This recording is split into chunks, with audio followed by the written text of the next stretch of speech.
First and foremost, Alhamdulillah, Alhamdulillah, Alhamdulillah, we thank Allah to hear the good news that the preliminary ceasefire has been enacted. So Alhamdulillah, we are so grateful to Allah that inshaAllah ta'ala we hope this is the final inshaAllah peace that is needed. And Allah knows the future, but at least status quo is better than what we have seen. So we hope inshaAllah ta'ala that this is the precursor to much good inshaAllah ta'ala.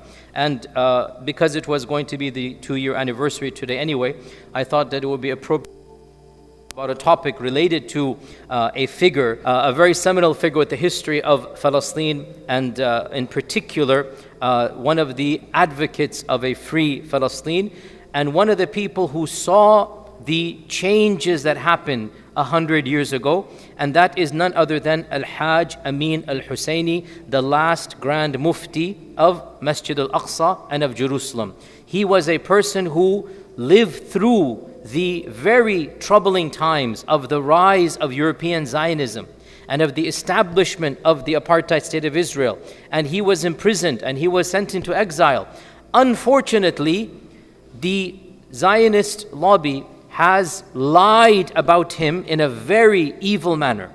And one of the reasons I'm having this lecture is to talk about those awkward lies, because there are pictures that are undeniable, and those pictures show him meeting Adolf Hitler. And so the lie that the Zionist lobby has said is that he was a Nazi, a'udhu billah. And even worse than this, I'm going to save this for later on, but unbelievable the slanders that they do to this man. So we have to clear up and give the history of this person in a summary. And Amin al-Husayni, he was born in Jerusalem to a family that has hundreds of years of lineage in Jerusalem.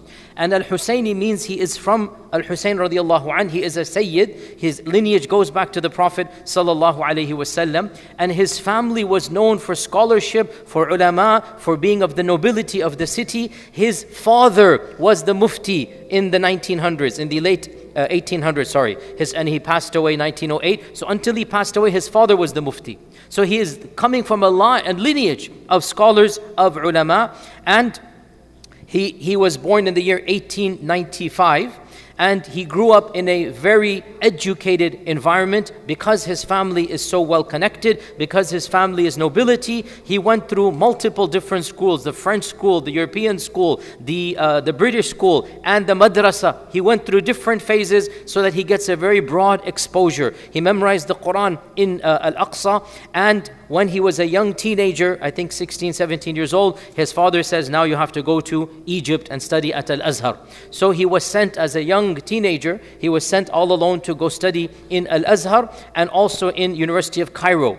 And there he got in touch with and was mesmerized by the icon of the earlier part of the 20th century, the great mujaddid in my estimation of that time, and that is who? That is who? In Egypt. Rashid Rida. Rashid Rida. Rashid Rida is another lecture. I have to give many lectures about him one day. Once again, a name that is greatly misunderstood. And there's a lot of slanders about him. He's a Freemason. He's instant. I guarantee you, anybody who says that has never read a book of Rashid Rida. I guarantee you, Rashid Rida, you can see so much good coming out of this one man. So many movements around the world are inspired by this man. Diverse groups of people are all inspired by this man because he wanted, and he was the first person, I mean Afghani before him, but he made it global, to warn the ummah of the impending calamity of the collapse of the Islamic Caliphate, to warn the ummah of what's going to happen if they don't stand up to colonization. He was one of the most active people. And unfortunately, he lived at a very difficult time. He has a whole series of treatises. I'm going into a tangent here, sorry guys, but it's so. I really admire Rashid Rida. I view him, frankly, as somebody that inspires me. And that causes my critics to also go into their tangents because they don't like Rashid Rida. So they say I'm also following somebody they don't like. But anyway, it is what it is. You read by your own. Don't just listen to people's verdicts without doing your own judgment. Don't be just like, if somebody says it. No, do your research. Read what Rashid Rida has written. He was a very erudite, educated scholar, and he was well educated in East and West traditions. And those groups that don't appreciate the Western tradition at all, they found him to be problematic because he's not speaking like them. He's not saying, he's one of the first people to tell the ulama, guys, get your act together. There's bigger problems than what you're talking in your halaqat. There's colonization happening, right? Come together and do something for the community. And you hear this message from me as well. Islam is not just about halaqat and durus. Islam is about bettering society. Of what benefit is your halaqat if the French are going to rule over you, if the English are going to take your power away? And so he is critiquing the scholarship in this regard. So obviously when you have Amin al-Husayni studying with him, what's going to happen? Amin al-Husayni now becomes inspired as well. And he begins to see, my country will no longer be a country. Which he was correct in assessing, right? He was one of the first people to see this. This is, 1912, 1913. He sees, this is so, there is no Israel right now, right? It's pure Palestine. But the immigration has begun. And the European Zionist Federation is sponsoring people, paying them money, go and buy the land, or do something, bribery, or go and get rid of. So already you have mass immigration happening in his land. In his lifetime, he sees the Jewish population go from 3% to 35%. In his lifetime, he sees this. In his lifetime, can you imagine? 1 out of 30 people becomes 1 out of 3. By hook or through crook, this is all going to be happening. People are bribing or force or maneuvering or whatnot. So he sees this impending doom. World War I breaks out and he's studying in Cairo. He goes, no, I need to leave my studies. I need to defend. But who am I to defend? I need to learn how to defend. So he travels to Istanbul. Why? To enroll in the elite military academy of the Ottoman Khilafah, because there's still a Khilafah then. This is what you call somebody who understands. I need to do something. Of what use is studying just ilm without, when my people are going to be massacred? World War I, what if they march in? And they marched in. What if, they all take over? And they took over. So he's a man of action. So he went to Istanbul. He left his studies and he went to Istanbul and he graduated from the military academy, the most elite military academy that the Khilafah had. He graduated from there. In this time frame, before this time frame, he also went on Hajj, and in this time frame it was rare to go on Hajj, and so he was always called Al-Hajj Amin al-Husayni, because he went on Hajj as well with his mother, by the way. So this was before World War I. So when the World War I finishes, he then returns to Palestine and begins educating the people that this British mandate is a disaster and tragedy. We have to make sure that it doesn't get worse than this. We have to make sure they do not create an enclave for the European Zionists.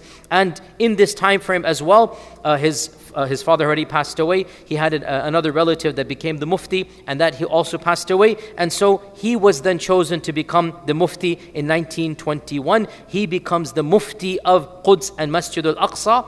And one of the first things he does is he forms a Supreme Muslim Council. The goal of this council, all of the Muslim organizations want to come together. Right? This is Rashid Rida's vision of unity, which, as you know, sectarian-minded people don't like. Because sectarian-minded people, they say, no, you must think like me, talk like me, walk like me, or else you are dal, mudil, kafir, fasiq. And Rashid Rida's like, guys, put these differences aside, talk about them in other places. We have the British coming, we have the French coming, we have Napoleon invading, right? This is Rashid Rida's mentality, which is changing the minds of sectarianism. And we find this in Amin al-Husayni as well. So one of the first things he does is he forms the Supreme Muslim Council, SMC. And the goal of this was to bring a consolidated effort of all of the madrasas, all of the higher education, all of the Sharia courts, all of the awqaf. We should have a government in spite of the fact there is no government, right? We should come together to show strength, even though the British are ruling, because by this time the British have the mandate. So technically the British are in charge of Palestine. And in this time frame, he begins giving khutbahs and durus, lectures, left and right, constantly, telling the Muslims that there is an impending doom and threat. You need to do something. You see in front of you, your lands are being taken. You see in front of you, the migration taking place. And of course, he's telling them you cannot sell. So in this time frame, the main tactic, and this we have to acknowledge this, that unfortunately, the main tactic was buying the Muslim land for very high prices, right?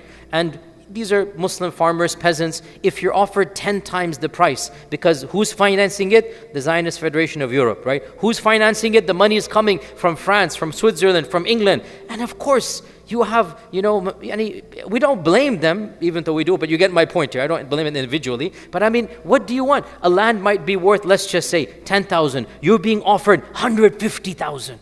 Just say, for example, right? It's too good to refuse. So this is still 1920s.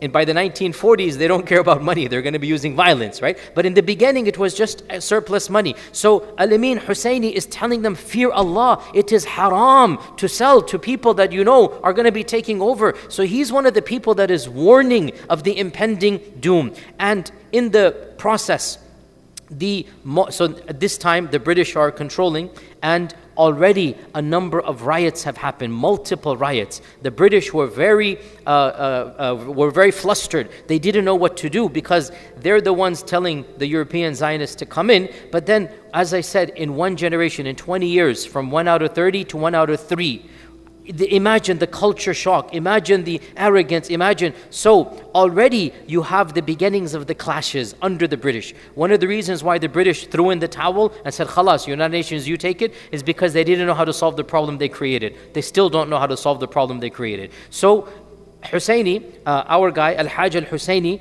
became basically the intellectual leader of the Muslims of Al-Aqsa, of Jerusalem. He is the spokesperson, he is the person that is looked up to. And in one particular occasion, there was a large Muslim festival happening, and the Zionists, they were traveling to the Wailing Wall, the Western Wall, and they were already trying their best at this time to physically acquire that land, to say this is our temple. And when they would go, so before the Zionists got involved, everybody lived in peace.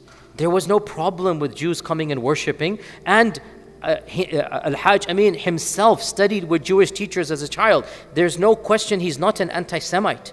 The Jews that were living there in Arab lands, the Sephardic Jews, there's never been a problem.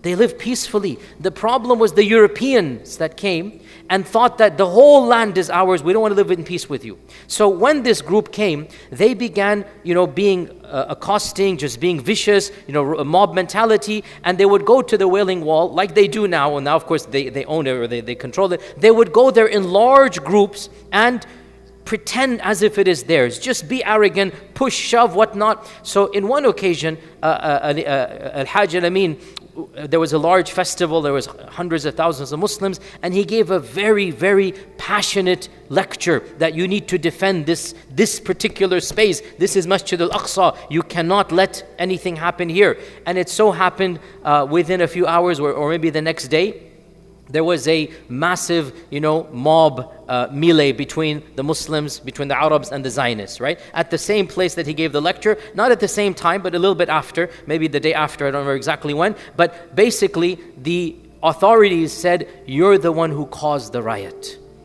And more than a dozen people died from the Jewish side, from the Arab side. So it was a whole mobs just attacking each other.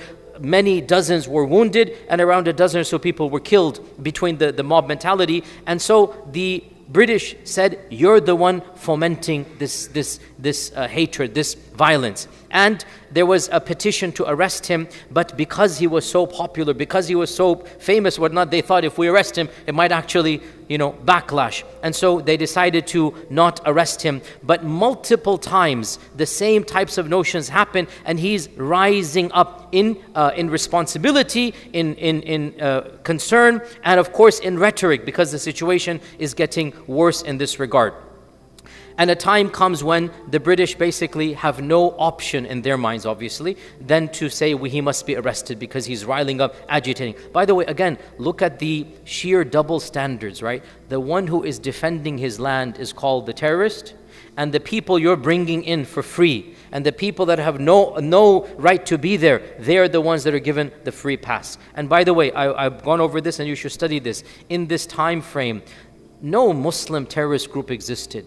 There were multiple Zionist terrorist groups. Everybody knows this. Go read any Wikipedia entry, any basic book of history. Multiple Zionist terrorist groups were formed, targeting not just the Arabs, but the sheer arrogance, targeting the British. Who let them in? Why? You're not allowing more people in. You're only allowing 10,000, let's say, a month. No, we want 100,000. They began killing British officers. They bombed the King David Hotel, which was the base of where the British had their troops. One of the largest massacres of British troops, pre-modernity or pre-modern era, took place in the King David Hotel. Who did it? The person who eventually would become the Prime Minister of Israel. That's the person who was behind. Again, history is so weird. So instead of considering the Zionists to be terrorists, they say, okay, Al-Hajj Amin, you are too much of a troublemaker, then we have to arrest you. And subhanAllah, he then went into hiding. He actually, believe it or not, lived in Masjid al-Aqsa complex in disguise for a few days, and then he made his way out so that he's not arrested. What's the benefit of getting arrested? So he made his way out, and he went to a number of other Arab countries. He went to Egypt, and then from there he went to Iraq. And along the way, he is talking to the rulers, the intellectuals, telling them you need to get involved. In fact, through the course of his life, he traveled to over 15 Muslim countries, meeting with the rulers, the kings, the princes, the presidents, Egypt, Syria, Iraq, Afghanistan. He even went to the fledgling Emirate kingdom. There weren't kingdoms back then, but just the royal families of those places, right? Saudi Arabia. He is going to all of these lands. For what reason? Wanting the Muslims to do something. And as you can imagine, nothing actually happened. But he's trying to. The one person who's going and traveling there. And in every place he goes, obviously, the British don't want him to be there, so they put pressure on those regimes. SubhanAllah, nothing new, brothers and sisters. What you see now, it's nothing new. You have to understand. Such is the sunnat Allah fi khalqihi. And so, the poor guy has to keep on going from place to place until in Iraq also he's told, because the British had control over all of these places. So, where does he go? He decides to go to Europe. He decides to go to Europe. And again, not much different from now when all the Muslim countries have banned so many people. Where do they end up going? They go to the very countries that are forcing that ban on them. Such is the irony of the real world situation. And he goes to first Italy. And from Italy, he then goes to Rome, Berlin. Why?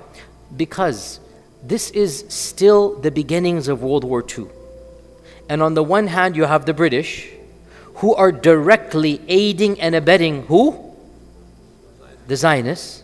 And then you have the opponents of the British, and they happen to be the German Nazi Party. And we're going to have to come to this, because this is where it gets a bit awkward here. And he stayed in Berlin for 3 years. He stayed there for 3 years. And he met Hitler once in that time frame, and that is the picture that the Zionists always said that he was a Nazi. Remember, we're going to come back to this. He met Hitler once for less than an hour, and he asked Hitler to declare Arab lands to be safe, and then the Muslims should support. He did try to negotiate that if you declare that nothing is going to happen, then I promise you we will try our best to support, your cause. Hitler did not accept all of his demands, but Hitler did say that, obviously from his paradigm, you understand this as well, that he would put an end to Zionism. So you can keep your lands. I'm going to stop any migration, extra migration. You will have your land back here. So he remained, and I'm going to come back to this point, he remained in Germany until World War II finished. And when the French occupied Germany, liberated Germany, they arrested him.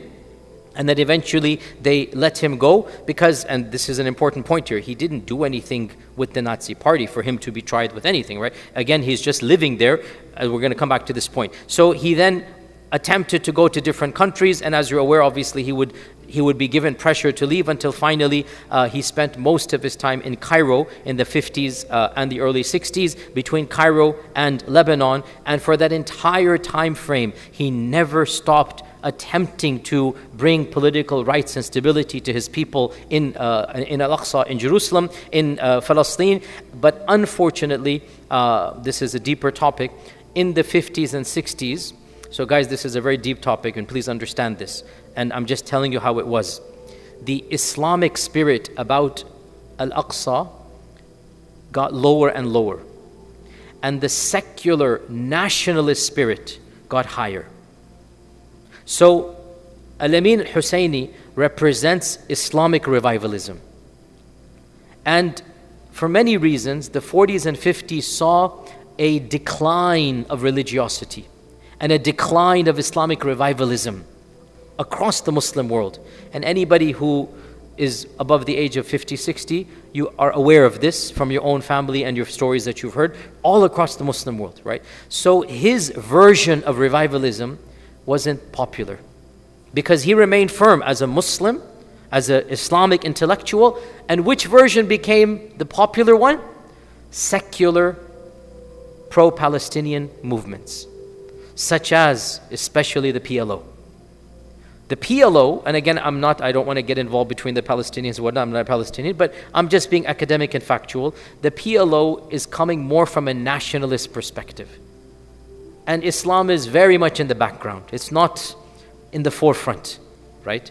So this is and of course PLO then leads to Al-Fatah. So now you have Fatah and you have the other organization called Hamas, right? I'm just being factual, guys, so don't take a clip and whatnot. I'm just being factual. Hamas, whatever you want to say about it, it represents the more revivalistic spirit. And Al-Fatah represents the more nationalistic, somewhat secular spirit, right? This is the PLO remnants became the Fatah. So in the 50s, Al-Amin al-Husayni sees this reality.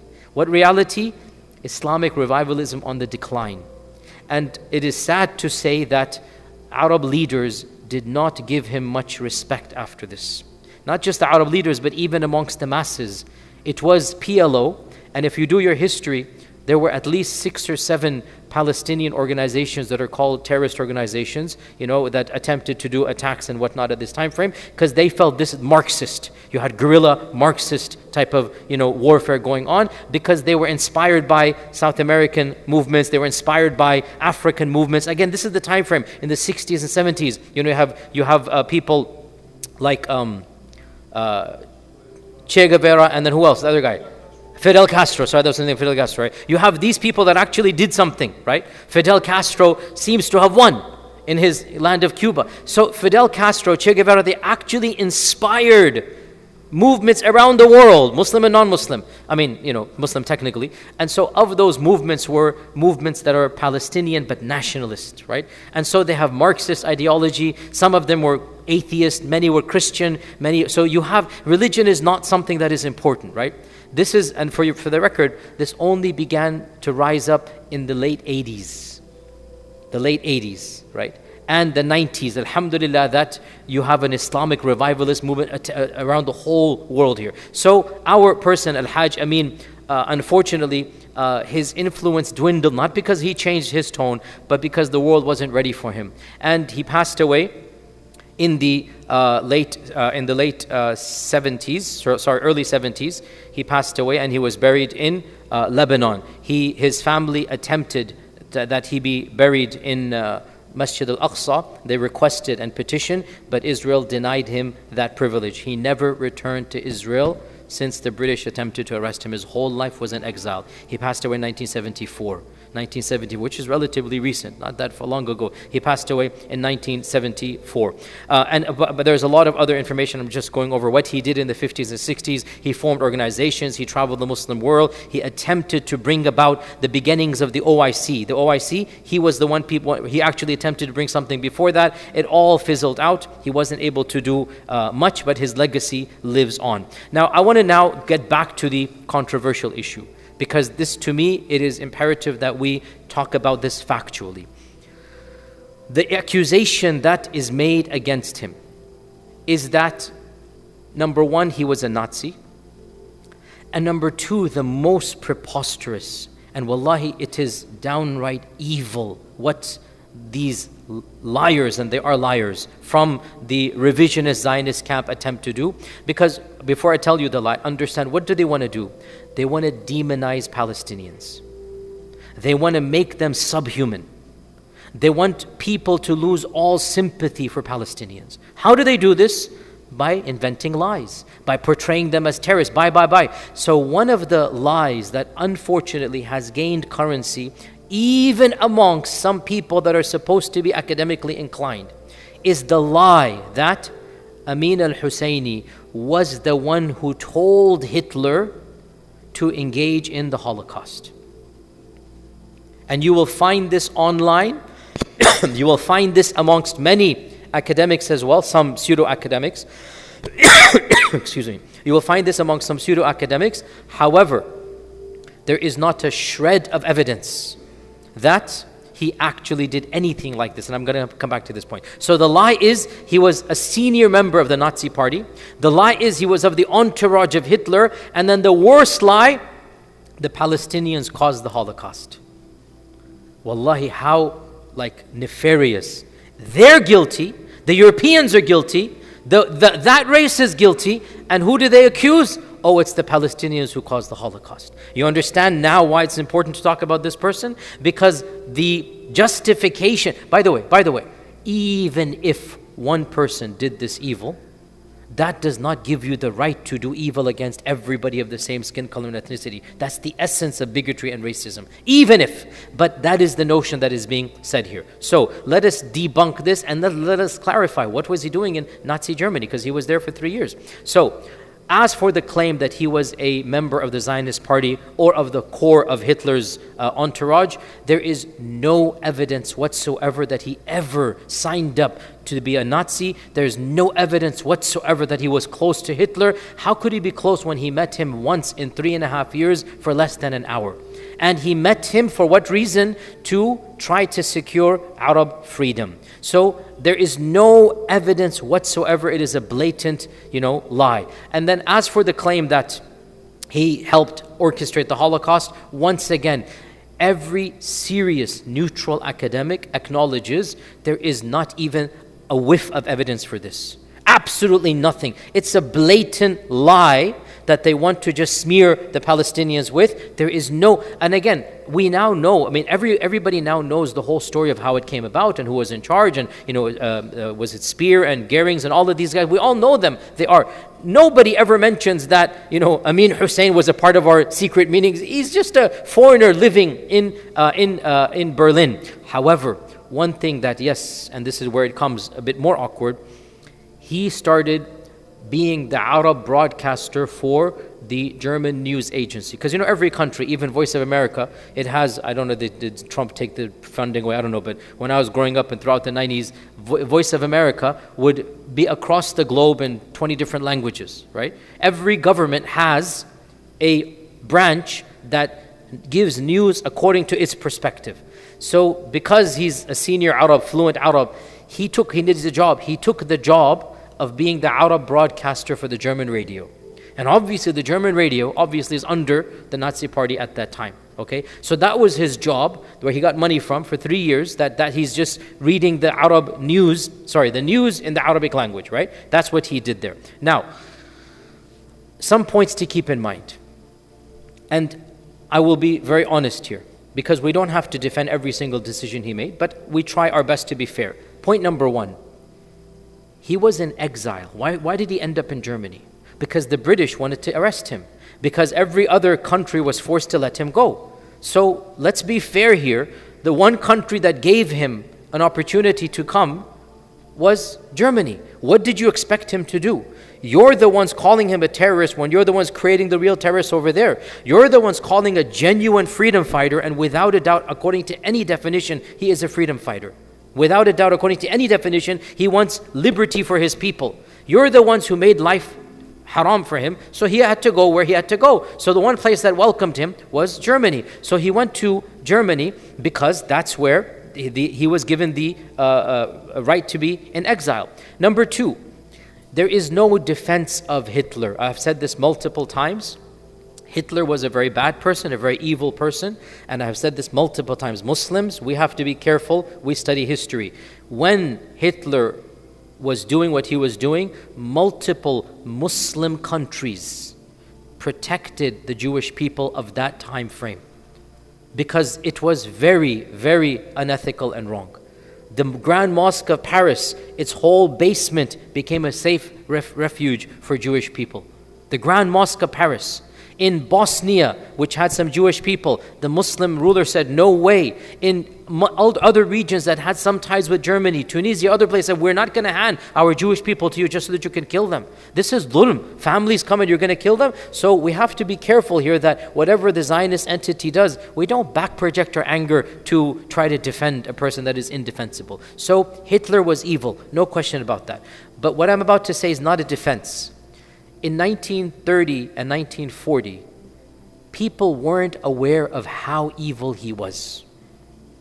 And this is factually correct. It's not a defense, but it is true. Winston Churchill, up until, I believe, 1940, praised Adolf Hitler. Winston Churchill, the prime minister.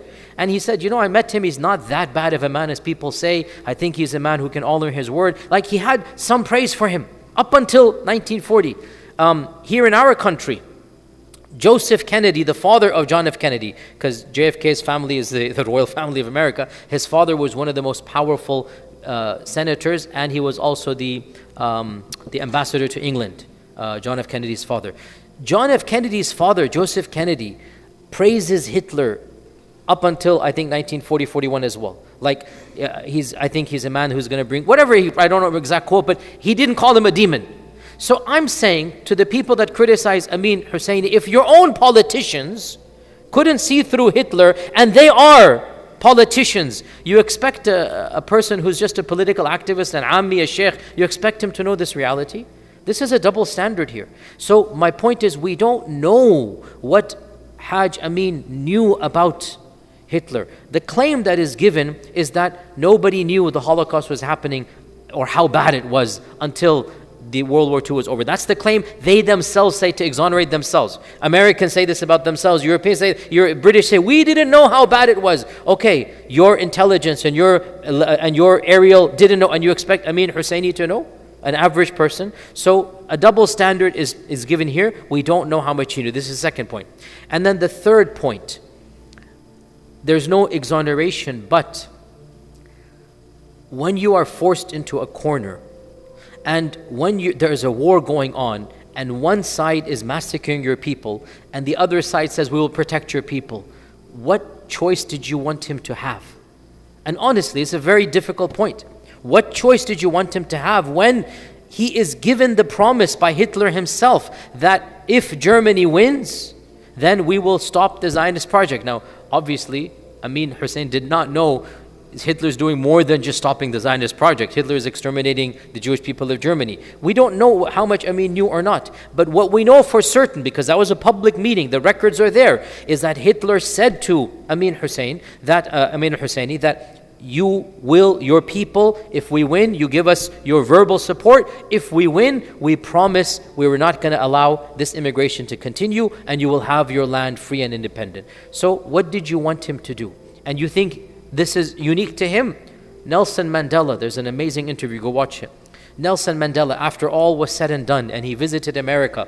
What's that guy's name? Ted Koppel, one of the famous guys in, 2020, whatever it is, right? Ted Koppel thinks he got him in a corner. And he says, so in the 70s and 80s, what are your people, the ANC, they met with this guy and that guy. Even you, when you were released, you met with this dictator and that dictator. So he's trying to put him in a corner, right? And it's an amazing interview. This is a leader. I have to say, I admire Nelson Mandela, like a true leader. And it's something that we need to benefit from, the courage that he has. He literally became angry and frustrated at this arrogance of this interview. He said, when you guys were calling me terrorists, when you guys were considering me and my fight to free my people as terrorism, when I was in jail by your own decree, the only peoples that met with me are the ones you call terrorists. They're the ones that helped us, funded us, gave us aid. And now when everything is said and done, you want to take the accolades. You want to pretend you're the better party. You're the ones that called us terrorists, and you supported the apartheid regime against us. He literally flipped the script and completely silenced, the interviewer, right? Meaning, what did you want us to do?